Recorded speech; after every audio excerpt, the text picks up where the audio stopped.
Guys, good afternoon. Welcome back to my YouTube channel. कैसे हैं आप सब? उम्मीद करती हूँ आप सब अच्छे होंगे। तो आज की जो मेरी वीडियो है ये कोई ब्लॉग वगैरह नहीं है, ये है मेरी डिलीवरी स्टोरी। कैसे एक हेल्दी प्रेगनेंसी होने के बावजूद भी मैं लीवर आईसीयू में पहुंच गई थी। तो सबसे पहले मैं शुरू से शुरू करती हूँ। इनिशियल डेज में जो है फर्स्ट ट्राइमेस्टर में हमारी बॉडी का जो थायराइड लेवल है वो लो होता है और वो लो होना चाहिए। तो मेरी जो डॉक्टर थी उसने क्या किया, उसने एक टैबलेट चला दी जो नहीं चलानी चाहिए थी। तो उसकी वजह से जो मेरा थायराइड लेवल है वो 5th या 6th मंथ तक आते आते 20 पॉइंट हो गया, जबकि नॉर्मल होना चाहिए 3 पॉइंट से 3.50 के बीच में। हाँ, तो वो बढ़ा। उसके बाद उस डॉक्टर ने वो गोली बंद करवा दी। तो गोली बंद करवा दी, फिर मेरा थायराइड लेवल रह गया 7.69। तो यहाँ से मैंने सोचा कि गवर्नमेंट में भी कंसल्ट किया जाए। सिविल जो हॉस्पिटल है वहाँ पे हमने कंसल्ट किया। तो वहाँ पे डॉक्टर्स ने बताया कि थायराइड लेवल अभी भी ज़्यादा है, 7.69 था, जो डिलीवरी में बहुत ज़्यादा कॉम्प्लिकेशंस डालता है। हाई रिस्क प्रेगनेंसी उसको कंसिडर किया जाता है। तो वहाँ से फिर क्या हुआ, वहाँ से हमें 32 में भेजा गया कि आप किसी एंडोक्रिनोलॉजिस्ट को दिखाएं। तो वहाँ से मेरी एक टैबलेट चली थी। तो उस टैबलेट को चले अभी हफ्ता ही हुआ था। 30 दिसंबर को मेरे को रात में बहुत ज़्यादा फीवर आया था, 102-103 के अराउंड। तो हम रात में गए थे गवर्नमेंट हॉस्पिटल में, बट वहाँ पे कोई अच्छा रिस्पॉन्स नहीं था उनका, डॉक्टर्स का। तो हम वहाँ से वापस आ गए थे। फिर सुबह तक भी मेरा फीवर नहीं उतरा था। तो जो प्राइवेट डॉक्टर थी हमारी, जिनसे हम कंसल्ट कर रहे थे, उन्होंने हमें भेजा डकोली में एक हॉस्पिटल है। तो वहाँ पे हम गए। 2 दिन वहाँ पे उन्होंने मेरे को एडमिट रखा, क्योंकि मेरे को डेंगू हो गया था और सेल्स बहुत ज़्यादा डाउन चले गए थे। मतलब उस टाइम तो 30,000 रह गए थे। बट उन्होंने जो अपना ट्रीटमेंट है वो किया। आपको पता है कि प्राइवेट वाले जस्ट ऐसे ही टाइम पास करवाते हैं, मेरा मानना है। बाकी मुझे नहीं पता आपका एक्सपीरियंस क्या है। वहाँ पे भी हमारा अच्छा खासा पैसा लगा। तो वहाँ से उन्होंने हमें भेज दिया। उन्होंने साफ बोल दिया था कि हम डिलीवरी का रिस्क कभी नहीं ले सकते, क्योंकि सी सेक्शन वो वैसे भी नहीं कर सकते थे, क्योंकि उसमें ब्लीडिंग का खतरा था बहुत ज़्यादा, और वो दोनों के लिए ही अच्छा नहीं था, ना माँ के लिए ना बच्चे के लिए। तो उन्होंने हमें भेज दिया कि हफ्ते बाद आना। 2 दिन एडमिट रख के मेरे को तीसरे दिन मुझे वहाँ से डिस्चार्ज दे दिया। तो वहाँ से हमें डिस्चार्ज मिला। 2 दिन मैं बिल्कुल ठीक रही, 3 और 4 को। 5 को मेरे को रात में दिक्कत हुई, तो हम गए पीजीआई वालों ने मेरे को एडमिट कर लिया। तो 6 को भी मेरे को लेबर पेन रहा, 7 को भी, 8 को जाके शाम को मेरा बच्चा हुआ है। और उस टाइम मेरी बॉडी में कितने सेल्स रह गए थे, 8,000 से 10,000। और बच्चे ने पेट में पोटी कर दी थी, उसकी वजह से मेरे को लीवर इन्फेक्शन हो गया था। मतलब एक तरफ से लीवर डैमेज हो चुका था, या लीवर फेलियर उसको बोलते हैं उस कंडीशन को। तो वो हो चुका था। और डिलीवरी के टाइम पे मेरी कंडीशन भी ऐसी हो गई थी कि मुझे 8 तारीख को क्या हुआ था वो कुछ भी नहीं याद है, ना मैंने कुछ खाया पिया था, कुछ भी याद नहीं था। डॉक्टर समझ रहे थे कि बहुत ज़्यादा रिस्क है बेबी को भी और मम्मी को भी। तो उन्होंने जो सिग्नेचर वगैरह है वो हस्बैंड से करवा लिए थे कि इन केस इनको अगर कुछ भी होता है तो हम रिस्पॉन्सिबल नहीं हैं। तो उस टाइम पे मम्मी और हस्बैंड बहुत ज़्यादा स्ट्रेस में थे। होता है, सबको होता है, अपनी बच्चे को कोई भी दुखी नहीं देख पाता। तो यहाँ से फिर मेरे को जो है, मैंने अपनी डिलीवरी के टाइम पे, मतलब वहाँ पे जब मेरे को लेबर थे, इतने गंदे लेबर पेन होता है कि उसमें बंदा सब कुछ भूल जाता है। मतलब खासकर जिसको वो पेन होता है उसको ही पता है। आप जिन्होंने भी नॉर्मल डिलीवरी से या सी सेक्शन से भी अपने बच्चे को जन्म दिया है वो समझ सकते हैं। तो वो जो पेन था उसने मेरे को, मतलब उस दिन का मेरे को कुछ भी याद नहीं है। 8 को ये हुआ था। फिर सुबह जाके मेरी आँख खुली थी। वहाँ से मेरे को शिफ्ट करना था आईसीयू में। तो क्या हुआ कि मुझे जो सबसे पहले 2 फेस दिखे थे वो था मेरी सिस्टर का और मेरी फ्रेंड का। डिम्पल जो मेरी फ्रेंड है वो पहुंच गई थी सुबह। तो उन्होंने मुझे बताया कि तेरे को बेबी बॉय हुआ है। तो मैंने बोला भी कि मेरे को उसका फेस दिखा दो, बट उस टाइम अलाउड नहीं था। और 10-11 दिन तक मैंने अपने बच्चे का मुंह नहीं देखा है। तो वहाँ से मेरे हाथों में भी, इधर भी कैनुला लग गया था, इधर भी लग गया था, बाजुओं पे भी लग गया था, इधर वाले हाथ पे भी लग गया था। तो कहीं ऐसी जगह नहीं बची थी कि जहाँ पे अभी कैनुला लगाया जा सके। और डिलीवरी के टाइम पे मेरी हालत कुछ ऐसी थी कि मैंने वो कैनुला जो है वो निकाल के फेंक दिए थे। मतलब मुझे नहीं पता था, मैं अपनी सेंसेस में नहीं थी उस टाइम पे, जो मेरे को बाद में बताया गया डॉक्टर्स के द्वारा और मेरी फैमिली के द्वारा।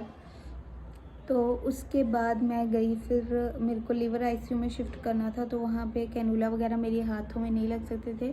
तो मेरे को डली थी सेंट्रल पाइप, और सेंट्रल पाइप जो है यहाँ पे डली थी मेरे को। ये 3 निशान आपको दिख रहे होंगे, 1 2 3, यहाँ से नालियाँ वो मेरे बॉडी में जा रखी थी।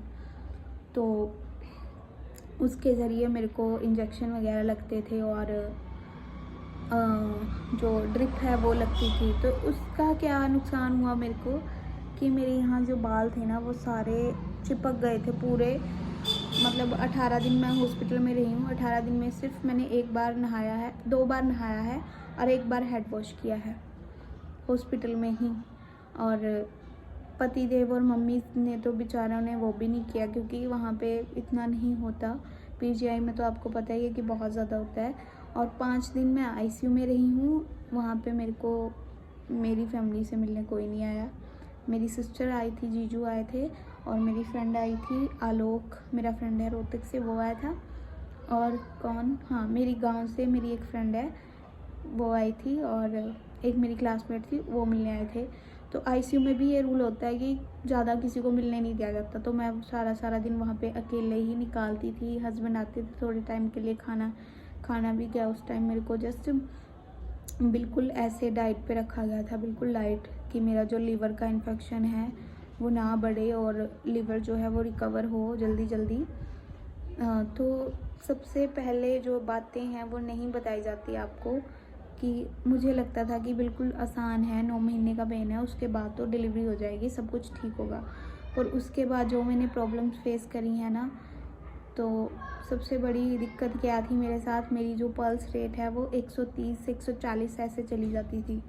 तो मेरे को साइनस टैकीकार्डिया की दिक्कत हो गई थी। तो डॉक्टर्स को क्या डर था कि प्रेगनेंसी में एक सिचुएशन होती है, प्रीक्लिम्सिया या पेन होता है हार्ट का। तो उसमें जो आपके डिलीवरी के टाइम जो है वो कुछ क्लॉट मूव होके फेफड़ों में चले जाते हैं ब्लड के, और फिर वहाँ से फेफड़ों में हवा नहीं जा पाती, ऑक्सीजन अच्छे से नहीं पास हो पाती, और वो चीज़ आगे जाके हार्ट अटैक का रूप ले लेती है। तो डॉक्टर्स को ये था कि ये टेस्ट भी कराया जाए हार्ट का। तो उन्होंने हमें जो कार्डियो सेंटर होता है, कार्डियो वार्ड, वहाँ पे भी रेफ़र किया था, रेकमेंड किया था, सीटी स्कैन हुआ था, सब कुछ हुआ था। और मैं बहुत जल्दी भूल जाती थी चीज़ें उस टाइम पे, क्योंकि डिलीवरी में आपका जो माइंड है वो बच्चों की तरह हो जाता है। अगर आपको किसी चीज़ की ज़िद लगी, बहुत ज़्यादा मैं सोचने लगी थी, हाइपर टेंशन इतनी ज़्यादा हो जाती थी कि ऐसा लगता था कि ये सिचुएशन होगी तो ये हो जाएगा। बच्चे के लिए डर रहता था, क्योंकि 10 दिन तक बच्चे को नहीं देखा था। तो 5 दिन बाद मैं जब थोड़ी सी स्टेबल हुई, मुझे आईसीयू से जनरल वार्ड में शिफ्ट किया गया। जनरल वार्ड में भी मेरे को इतनी ज़्यादा टेंशन हो जाती थी, क्योंकि लोग कुछ बोलते रहते थे। फ़ोन अगर किसी का आता था तो कोई बताती थी, जैसे मेरी कोई कज़न ही थी सो कॉल्ड, उसने बोला था कि जब तो इसने बहुत फ़ोटोज़ डाली थी, मतलब रिवील करके, पेट दिखा के, ये फलाना ढिमकाना, तभी नज़र लगी है, तभी इतना कुछ हुआ है, इसका बच्चा भी भुगत रहा है, ये भी भुगत रही है। तो जो जिसके किस्मत में लिखा हुआ है वो उसने भुगतना ही है। तो आप ज़्यादा चिंता मत कीजिए कि कौन क्या भुगत रहा है। और बोलने वाले तो बहुत कुछ बोलते हैं, बट मैं परवाह नहीं करती। अगर मेरा भगवान है, अगर मेरे को बचना हुआ तो मैं बच जाऊंगी, अगर मेरी लिखी हुई तो कोई रोक नहीं सकता। तो वहाँ से फिर मैं 18 दिन बाद हमें हॉस्पिटल से डिस्चार्ज मिला है, और 11 दिन तक मैंने अपने बच्चे को नहीं देखा था। तो मैं इतनी ज़्यादा, मतलब होता है कि टेंशन लेने लगी थी, या स्ट्रेस के कारण मेरी हार्ट बीट बहुत ज़्यादा बढ़ जाती थी। तो डॉक्टर्स ने एक दिन मेरे से पूछा कि आपको क्या फ़ील होता है, क्या दिक्कत है। तो मैंने उनको बताया कि ना तो मेरे को मेरा बच्चा देखने को देते हैं, और ना ही मेरे को यहाँ पे अच्छा लगता है। मुझे होम सिकनेस बहुत ज़्यादा हो गई थी कि मुझे ये और रहता था कि मैं कब घर चली जाऊँ, कब चली जाऊँ। तो उन्होंने उसी दिन शाम को जो है बेबी को जनरल वार्ड में मेरे पास शिफ्ट किया। तो बच्चा मेरे पास आया, तब मेरा मन थोड़ा सा शांत हुआ। तब मेरे को ये हुआ कि अब तो चाहे ये 20 दिन भी रख लें, मैं यहाँ पे आसानी से निकाल सकती हूँ। बट जो प्रॉब्लम्स हैं वो बहुत बढ़ती गई धीरे धीरे। तो घर पे भी जब आए उसके बाद भी मेरे को बहुत ज़्यादा दिक्कत होने लगी थी। एक दिन तो हम 2 बजे यहाँ से मैं सिविल में दोबारा गई हूँ क्योंकि मेरी हार्ट रेट बहुत ज़्यादा बढ़ गई थी। जब भी मेरे को किसी का पता चलता है ना कि किसी को हार्ट अटैक आया है या कुछ वो उसकी डेथ हुई है, तो मैं बहुत ज़्यादा एज्यूम करने लग जाती थी, सोचने लग जाती थी कि मेरे को हार्ट रेट बढ़ने की दिक्कत है तो मेरे को भी हार्ट अटैक आएगा, मेरे को भी ये होगा, मेरे को भी वो होगा। और वो डर क्यों होता है? क्योंकि आप अपने बच्चे के लिए बहुत ज़्यादा ऐसे फील करते हो कि अगर मेरे को कुछ हो जाता है तो मेरे बच्चे का क्या होगा। तो वही चीज़ मैं फ़ील कर रही थी, बहुत ज़्यादा टेंशन स्ट्रेस मेरे दिमाग में भर गया था। तो अभी 2 महीने का बेबी भी हो गया, 2 महीने डिलीवरी को हो गए हैं, बट अभी भी जो चीज़ें हैं वो रहती हैं मेरे माइंड में।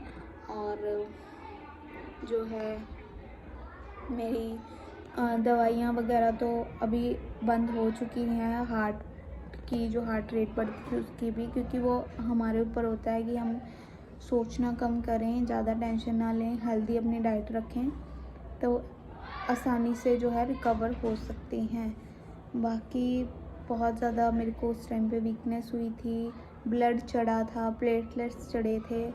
और आज भी जो है वो सिचुएशन याद करती हूँ तो रोना आ जाता है। और आईसीयू में तो ऐसा टाइम होता था कि मैं भूल जाती थी सब कुछ, और ना मेरे को दिन का पता लगता था ना रात का पता लगता था। बट वहाँ का जो स्टाफ था बहुत अच्छा था। और मेरी सास हैं जो, मतलब सास तो मैं उनको मानती नहीं, वो मेरी माँ ही है। उन्होंने मेरा इतना ज़्यादा साथ दिया है कि हॉस्पिटल में भी सबको यही लगता था कि ये मेरी मदर इन लॉ नहीं है, मेरी माँ है। और आईसीयू में मेरी ऐसी कंडीशन थी कि जैसे एक छोटे बेबी की होती है उसके कपड़े चेंज करना, डायपर चेंज करना, वैसा सिचुएशन कुछ मेरे साथ हो रखी थी। तो वो भी इन्होंने ऐसे मतलब मेरे को सपोर्ट किया है, इतना साथ दिया है, वो चीज़ मैं कभी नहीं भूलूँगी। मेरे हस्बैंड बहुत ज़्यादा सपोर्टिव थे, वो चाहे जितनी मर्ज़ी टेंशन में होते थे बट मेरे सामने वो ऐसे ही शो करते थे कि सब कुछ ठीक है। और जो सबसे अच्छी बात लगी मुझे पीजीआई की कि वो आपको ऐसे नहीं भेजते, बिल्कुल स्टेबल करके अच्छे से, और मरीज़ को जो है उसकी कंडीशन के बारे में पता भी नहीं लगने देते। मुझे ये सारी चीज़ें बाद में पता चली हैं कि मेरा लिवर फेल हुआ था, ये सिचुएशंस आई थी, खून बहुत ज़्यादा कम रह गया था और सेल इतने डाउन चले गए थे। बट उसके बाद भी जो है मैंने सर्वाइव किया और अच्छे से अभी ठीक है सब कुछ, और होप सो आगे भी ठीक रहे।